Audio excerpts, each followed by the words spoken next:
This is the Situation Room, the only way to start your day.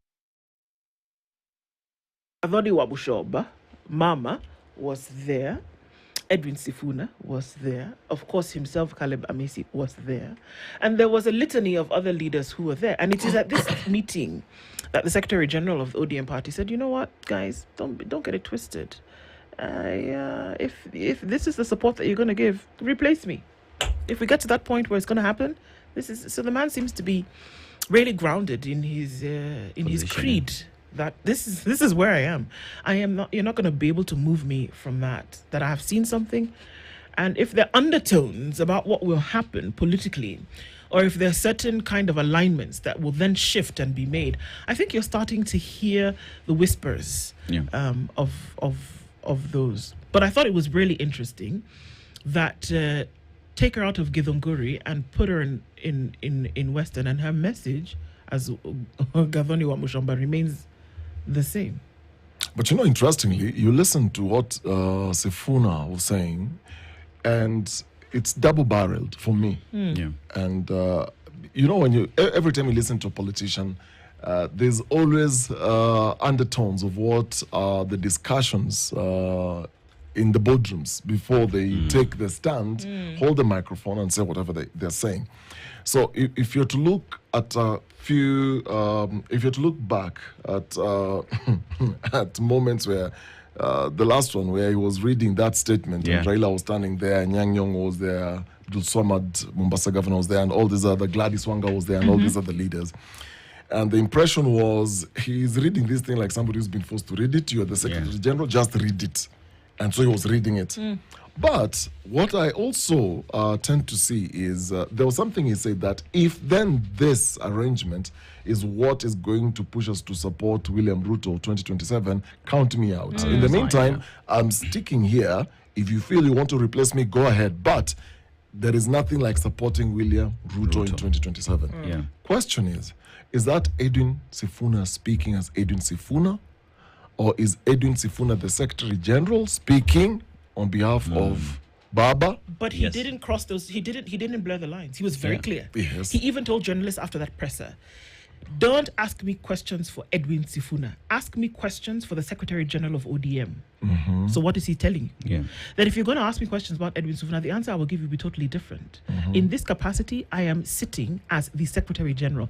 My other opinions as myself are different from what we will be discussing here, and I will not answer questions as Edwin Sifuna. What does that tell you? That there's a divergence of opinion. There's a divergence of feeling. But then, we know him to, far be it from us to imagine that he would say something different from what he's actually feeling. And 3 days later, in Saboti, he said it. I will not support. Just know, if you want to get rid of me, get rid of me. But Baba defended him. Baba said, Sifuna is the Secretary General, speaks on behalf of the party. If there's anyone who has an issue with him, you have a different opinion, go. Give out your opinion. But from the look of things, and just for clarity, has Baba or ODM said they're supporting William Ruto 2027, by the way? They said that they will be, what the words are, and then, take it as you will, but the words have been that we are in this broad-based government until 2027. That's what they have said. Have they gone beyond that to say that we will throw our support behind William Ruto in 2027 in the election? They have not. At least not yet. But in this broad-based government as it is right now, they're there. No, not officially, but there's some within the party who have actually said they're supporting William Ruto's second term. 2027, But it is not a party position. It's not a party position. And that's what I'm saying. When Sifuna then is speaking the way he is speaking right now, and he's very clever. He knows the party leader, who's Raila Amolo Odinga, hasn't categorically said we are supporting William Ruto 2027. He has said we are working together up until that point. And we are expecting there will be an announcement whether this union will be formalized and that they will then walk the journey together in 2027. So at the moment, what Sifuna was saying in Western is what he has always been saying, is what is the position of his party leader. So nothing really strange. That's what I'm saying. When I'm listening to him, there are two sides. There is what he's saying as his own opinion, but As then there Edwin is what he Sifuna is. always says as the position Of the party. Of the party. Yeah. And it's been allowed to say those things. So, could we be looking at a situation where before 2027, these guys will say, but tuliko tukiwaambia. Yeah. You know, say anything we had different. already set the stage that Yeah. we had prepared you that we are in this thing up until 2027, 2027. not after. Indeed. Interesting. All right. Well, let's see. Because you know what? Cyprian Nyamwamu is here. Cyprian, good morning. Good morning, Ndu. How are you doing? Very, very well. Yeah? We thank God We do. that we are alive on this wonderful Monday, and we are in a new month. Yeah. August in Kenya normally comes with a lot of interesting dynamics and developments. Yeah. Kari, how are you? I'm very, very well, sir. How are you? Very well. Good to see you. Asante. Karibu sana. Setu, how are you? Shalom sana. Good to see Asante. you. Yes, yes. Well, I mean, a few minutes into the conversation, but we're glad that you're here anyway. Yes. We're going to start off this conversation. You know, it's probably going to be one that's going to be heavy as we spoke over the weekend. Dennis is in a different country this week. We'd like to hear interpretation of the proverb he'll share. So we are in South Africa, and let's just go straight to the proverb. The ox always takes the first hit. The ox always takes the first hit. How would you interpret that, Cyprian? Which ox are we talking about? I want to be sure. The bull always takes The first hit. the first hit. So, I mean, to look at it from the African eyes, that the father of the home, the president of a country, the leader of an organization, always takes responsibility for what happens in that space. And that is the concept of responsibility, I would imagine. I didn't know that South Africa has serious bulls, but here in East Africa we are very serious ones, and that would be my interpretation, that the leader, once you accept the position of leadership, it comes with responsibilities, and you take the first hit. So the hit should not come as a surprise because... Should not come as a surprise. That's what you signed Yes. The dotted line. for. When we pay dowry, we know why we are doing that. Yes, you can't look surprised down the line when then the heat comes, and even the heat itself, goes up. You must be prepared for it. Wow. That's great. Looking at certain things that have been happening in the country, and we're going to take it from the point of view where indeed there have been cries, across board to have better governance in place, or to then have a leadership that stands out very clearly. And rather than look at the person directly or the people, let's look at the issues, which will inadvertently at some point to the people. So let's look at the issues. There's an empowerment program that's currently going on around the country. And that in different counties, there are politicians who will come out and they will meet Kenyans, and there will be at some point some kind of monetary, I don't even know what to call it, a gift, and what we're being told is that it is development, it's empowerment, it is actually now putting money in the hands of the people.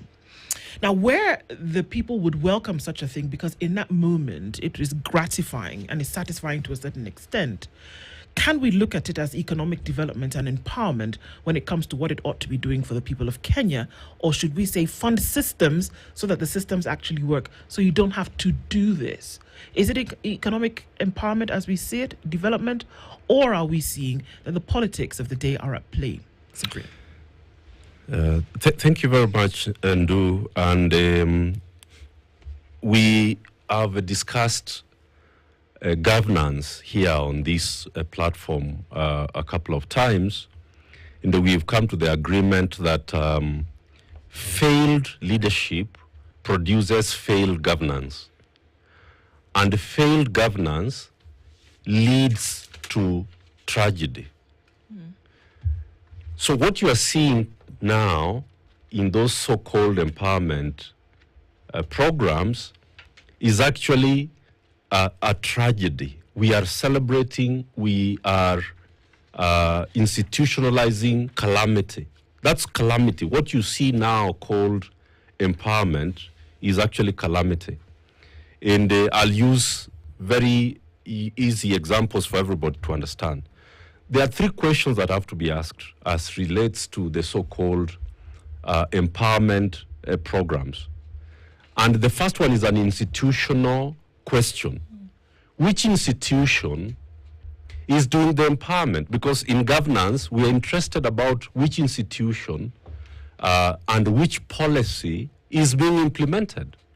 When I reviewed the Kenya Kwanza manifesto at 1,000 days, we at the Future of Kenya and at Kenya Bora, we reviewed the Kenya Kwanza manifesto when they marked 1,000 days in office. It feels like they've been in office for thousands of years, although it has been 1,000 days. You don't see any of those things they are doing now in the manifesto. I don't find it anywhere. It's not there. So what policy are they implementing? Which institution has the responsibility? And where is the money coming from? That's how governance is done. We ask, which law or policy is this? Number two, which institution? Because how do we hold them accountable when we don't know which institution is responsible? Number three, where is the money coming from that is being distributed and that is being doled out? And those are the three questions that nobody wants to answer, which tells you that this is a tragedy. It's no longer empowerment, it's actually tragedy. And it is to try and cover over the massive failures of the Ruto administration at 1,000 days, at 3 years. So those are the three questions we must ask.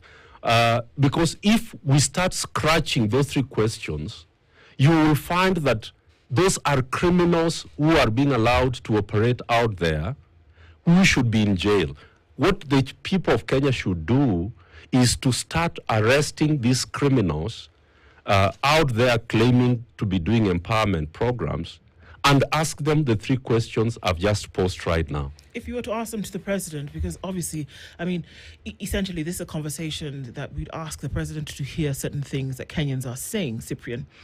This is interesting because across board, there are different arms of government that are at play, whether you have the legislature, because members of parliament are involved in these empowerment programs, and oversight as well. We had the senator for Kericho County the other day say something very clearly. And he said, do whatever it is that you want to do. This empowerment will continue. It would appear as though they do believe that these empowerment programs are helping Kenyans. How do you dissuade them from that notion? No, we can't go to the Kericho senator as a script, because that is where they want us to go. The way hypnotization, what they are doing is what in psychology we call hypnosis, to hypnotize the people so that the people cannot be able to ask the fundamental questions. So don't go that direction of whether the programs are helping people or not, because you will be jumping straight into a trap. We don't do governance like that. Because people can be doing 1,000 other important things out here. Right now in this country, there are many people supporting youth soccer clubs, drama, whatever. We don't have a problem with that. We are saying when government officials are the ones involved, we ask those three questions. We ask you, which policy are you implementing? Because that's how governance is done. Otherwise, private individuals, if Okari wants to sponsor the Mothers Union in the local church where he comes from with 3 borders or tents and whatever, we will never ask Okari, why are you doing this to your local mother's church? We don't ask those kinds of questions to private questions. So the question cannot be, are what they are doing beneficial? No, we can't go to that kind of a conversation. We have to bring them back to what we call the guardrails. Governance operates within the guardrails. If we jump out of the guardrails, we don't know where we are, because anything goes. So we have to bring them back to the fold and ask them, which policy is this? Where was it passed? That's the parliamentary question. The second question is, which institution is responsible for this? Because then let us fold CDF. There are a lot of things that are already in operation. Why have we stopped now delivering through those institutional frameworks? So that we can hold somebody account, because we will know where the money has come from. Right now, what we are being invited into is, don't hold us within the framework of what the Constitution, the laws, and the policy says. Leave us to now operate outside, even though you gave us the responsibility under the law. The president swore an oath at Kasarani, which was presided over by the Chief Justice and the Registrar of the Judiciary. That is, every time we discuss William Ruto as the president, we take him back to the oath of office. Because once we take him back to the oath of office, we are going to take him back into the Constitution. But if we move out of the oath of office of a member of parliament, of the president, of individuals who are in public service, we will never hold them accountable. That's what they want. But Cyprian, my question is, every time we have an election and we get into another election, we get into this election frenzy and campaign mode. At the moment, whenever that happens, there's a transparency black hole, because there is no paper trail to anything. There is no processes of accountability. And the buzzword here is empowerment, but clearly is just a coined name for handouts. And we know the politics of tokenism and handouts in this country. It has always been there. Now, is it handouts or bribery? So it's handouts, bribery, now it's empowerment. It's all those things combined. Correct. Now, these drives, by the look of things, because you've raised a very, very important question of policy, where do we go to check all these things? These drives are not backed by any policy. They're not backed by any national fund. They're not backed by any audited budget. So at the time when they're saying mbunge fulani ametoa yake, rais ametoa yake milioni 2, mimi natoa yangu milioni 1, they're not saying you milioni 1 is as deputy president or as Kindiki a person, and then all these other collections from like-minded friends in supporting these small groups. My question is, why are we surprised? We are surprised because we are going to mark the 15th year of the Constitution of Kenya 2010. The Constitution, Okari, you were here. You saw that many people died fighting for this Constitution. Yes. Many people were maimed, jailed, families broken. Why? Because we rejected the way we were governed under the previous Constitution. So we fought to create a new constitutional order so that we can end that way of doing things, where individuals run a country very much like a kiosk. So what the William Ruto administration is doing is saying, forget about this constitution. Let us go to the kiosk way of operating. And we are telling them that is what we rejected. And they are saying, even if you rejected that, we are going to take you there anyway.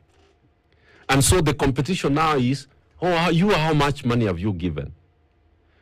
So that we don't ask the question, the money you've given, where did you get it from?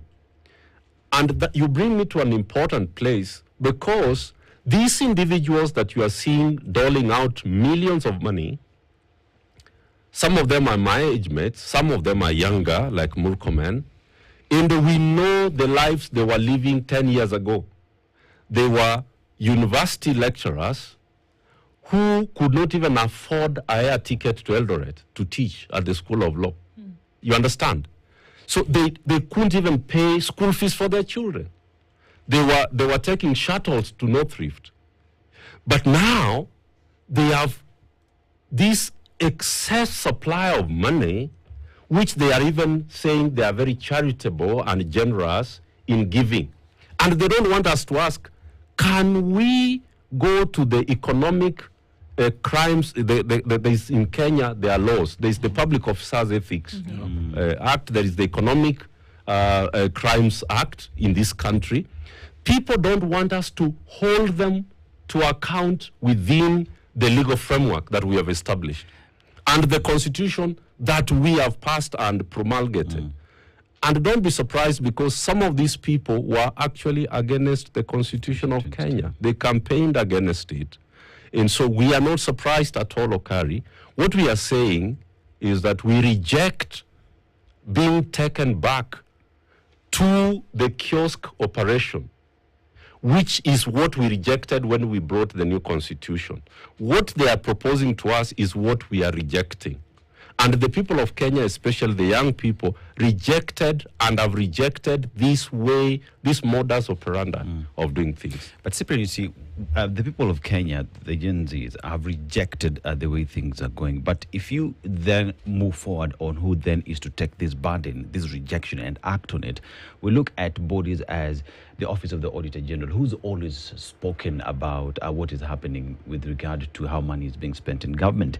Then enter EACC. EACC seems to have been quiet. And then the legislative arm of government that is supposed to oversight the executive, because you look at empowerment and the people championing it is the executive.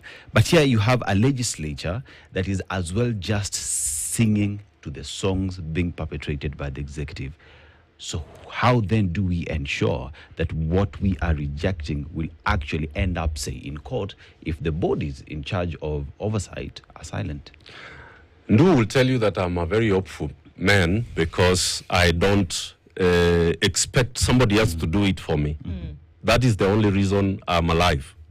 Because I never wake up in the morning and expect that somebody is going to do it for me. That's why I go to court. That's why I go to the street. That's why I'm an active citizen. That's why I go to these offices and petition them and ask direct questions. That is why I take my time to study the documents. I'll tell you that the document that UDA and Kenya Kwanza published in the last chapter under governance, the first promise was that they were going to conduct a state capture commission. They were going to establish a state capture inquiry and a commission, which is, I know where that came from.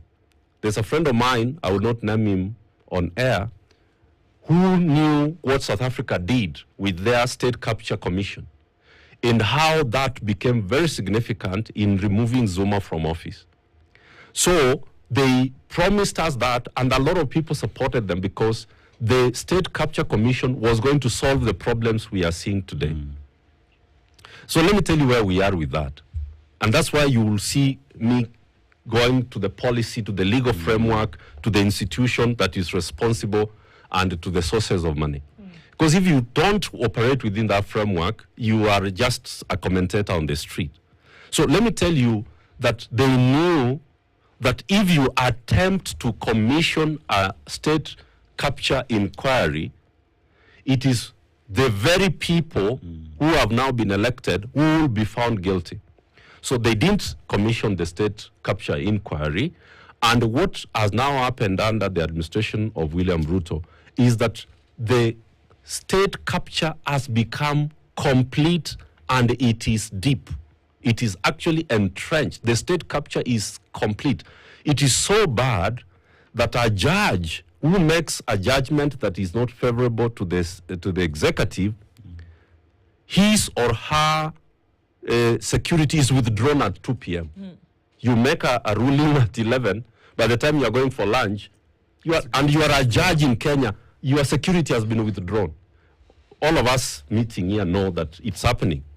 It has intimidated judges so badly that the independence of the judiciary in Kenya is dead completely. The independence of the judiciary in Kenya is gone, so that the judiciary is told, charge these people under the Terrorism Act, the Suppression of Terrorism Act, and the judiciary does exactly that.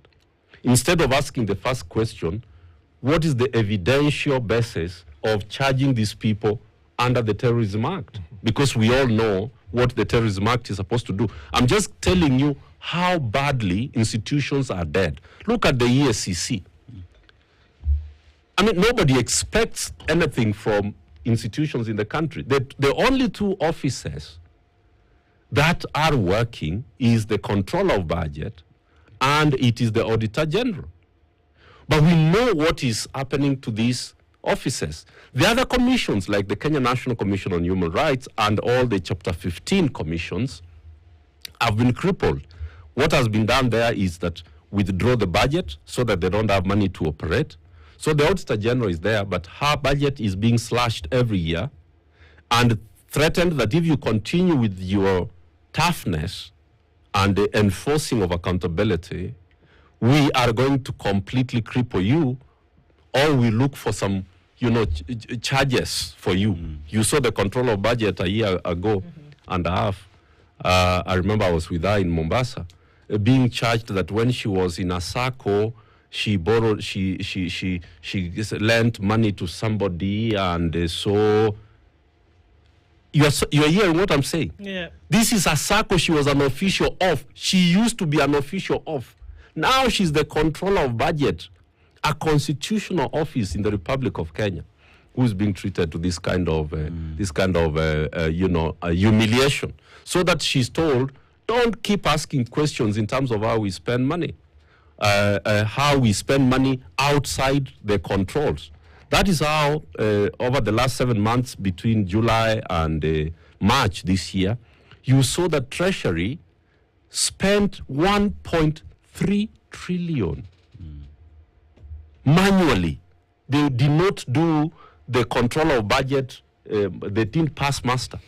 So it's a rogue. This is the word that Dennis, that Asetu wants me to use. Okay. He wants me to use on the show the word that we are feeling the pangs of a rogue state.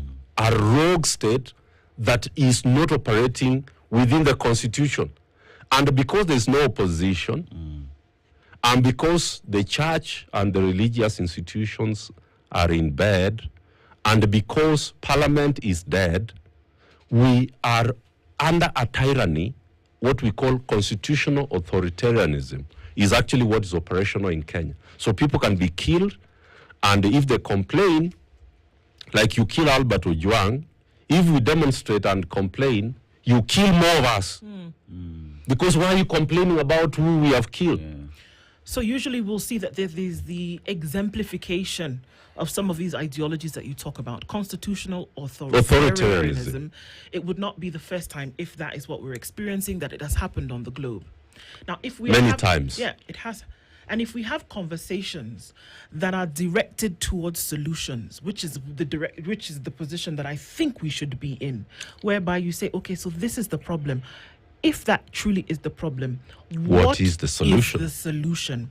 What have been solutions to constitutional authoritarianism on the globe in history? Very good. Now, some of them are extreme, but they are normally 5, if I can be able to recount. The first one, which is the laziest, is to say, wait until the election and vote them out. Well, that is a very straightforward one. The second one is the convention way, where the citizens say enough is enough, and they convene a sovereign people's convention. That is provided for in Article 1 of our Constitution, right?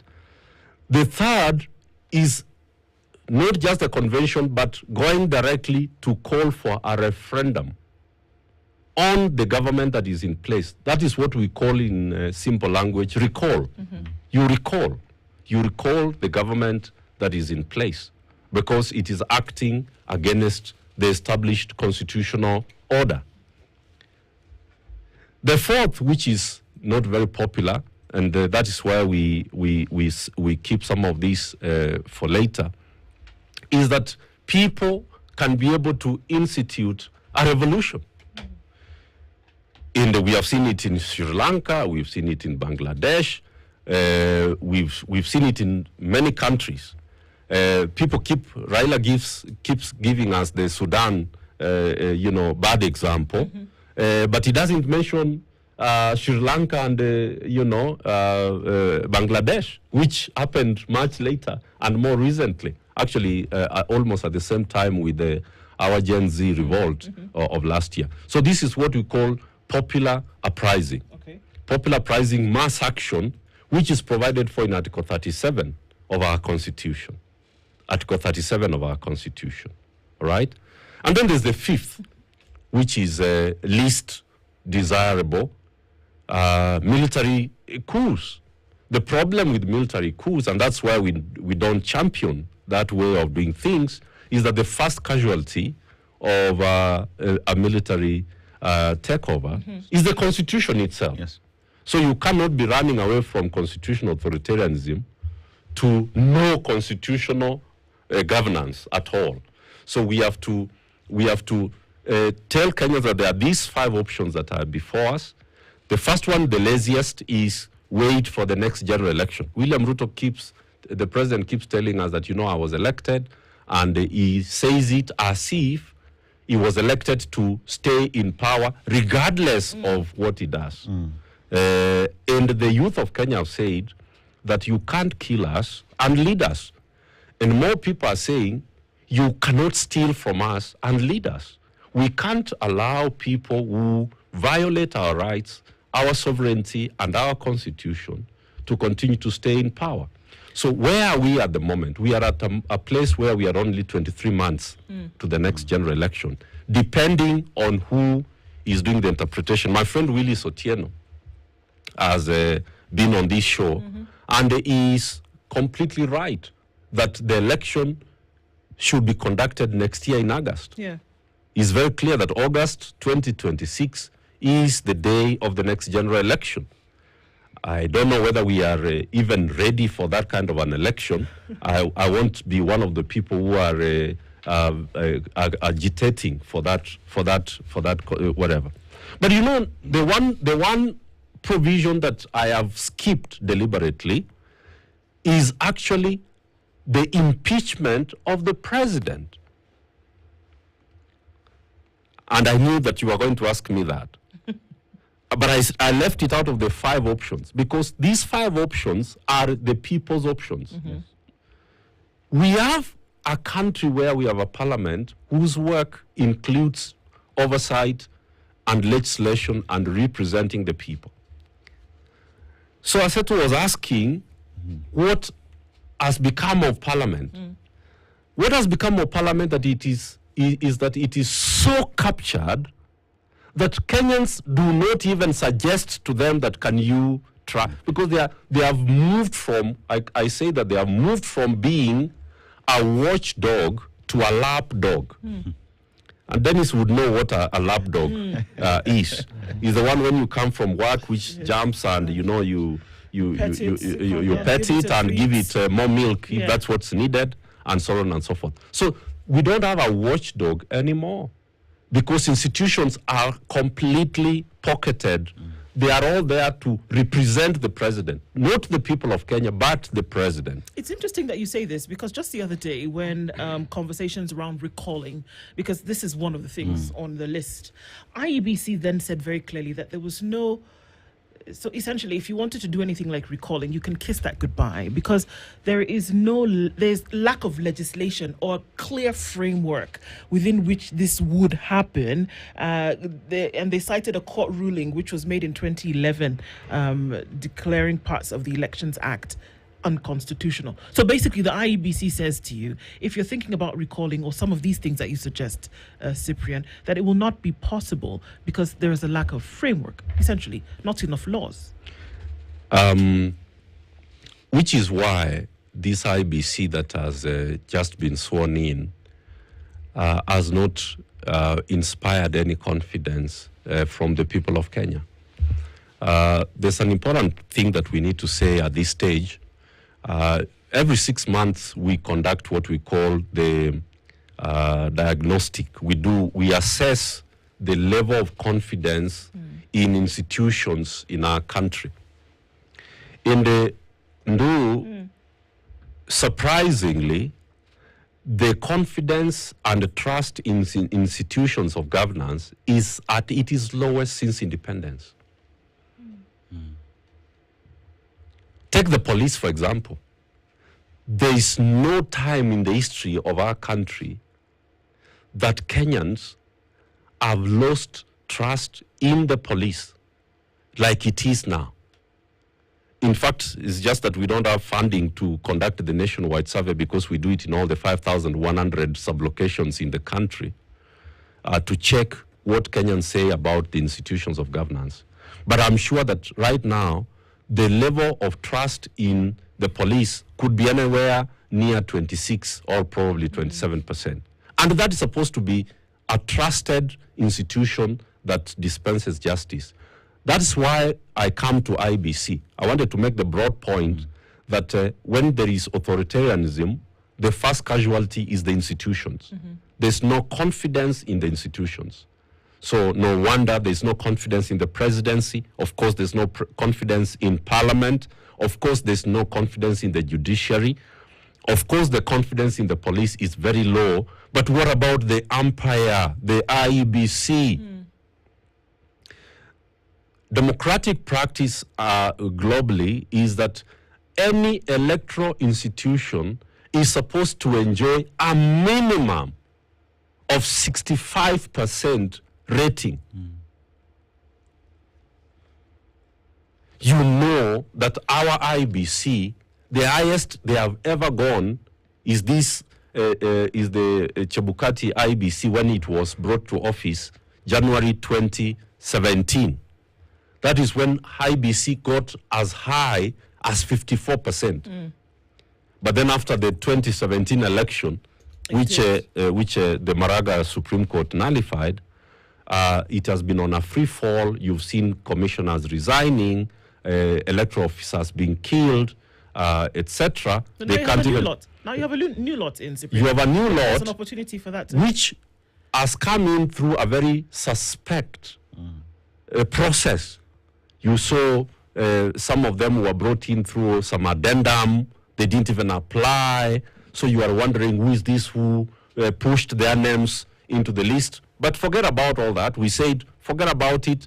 We now have an IEBC. We didn't want a constitutional crisis. But the first test that the IEBC was given is the people to exercise their right to recall. What have they said? Oh, you know, the law is not there. Or, you know, you can't recall, you can only recall MCS. If these are lawyers, because they are, the chairman is, the vice is, the Anderitu is a lawyer, Mukwana is a lawyer, Alutalala. These are lawyers. It's only 3 of them who are not lawyers. The other 4 are actually lawyers. They know that the first thing that you are taught is that the Constitution is supreme. If the Constitution has provided for the right of recall, you can't give excuses. You have to implement the Constitution. You are an independent constitutional body. So how did we conduct the 2005 referendum? There was no referendum law. But it was carried out. We carried out the referendum. How did we carry out the 2010 referendum? There was no law, but we conducted the referendum. So these lazy excuses are the reason why Kenyans start to suspect that this IEBC may not live up to the expectation of the people. What excuses are those? Conduct a recall according to the court ruling in the Katiba Institute application. The judges, the honorable judges, actually stipulated the circumstances and the thresholds that can be met and should be met for us to recall. There's a list of 63 members of parliament I have seen. where Kenyans want to recall, including our own Esther Passaris, the women rep of Nairobi. Why should Kenyans be denied the right to recall their members of parliament? You can't expect MPs who are supposed to be recalled to make a law in terms of how to be recalled. So IBC is let me keep it clean. They are giving excuses. I didn't want to say anything outside that. Because Cyprian, you look at even the recall clauses that are being quoted here, one would say even when the Deputy President, Rigathi Gachagua, was being impeached, IEBC played a role in that because they had to be contacted for that process to happen. But here's a situation where you look at the office of the Deputy President and an MP, one would argue that impeaching a Deputy President is far much difficult. But we were able to impeach the Deputy President. Then when all these excuses being given by IEBC is being fronted, is it because their neck has been chokehold proper that they just can't breathe? This is part of the reason why the political class didn't want IEBC constituted early, because if you constitute them early, then they gain confidence, then they get autonomy. And so these new commissioners have been told that we are really watching you. If you try to rattle the political establishment, first, we will not provide you the money. Secondly, we will withdraw your security. And you know what happened to Musando. So they are behaving well, so that they do not annoy the political class. Because if they annoy them, Parliament may deny them money. Parliament may withdraw things from them. So they are basically trying to play to the gallery. They are trying to tell them, we are good guys. You know, we are not tough-headed. We are not even going to follow this constitution of theirs. We are just trying to be good to you so that you can. We are your friends, actually. That's what they are telling us. And we know why they are behaving that way. Because they know that the constitutional independence that is associated with their name. By the way, Okari, all over Africa, we are told that if you see something calling itself independent, it is most likely not independent. Just in case you are wondering. Like the way they say, if you're a father in a house and you keep remembering, and you keep saying people that I'm the father in this home, we know that there's a problem there. So I said, I don't know whether I'm answering your question. Yes. That these people are actually not helping the damaged reputation. They don't have a reputation. There's very little confidence in this IBC, and they are not helping matters.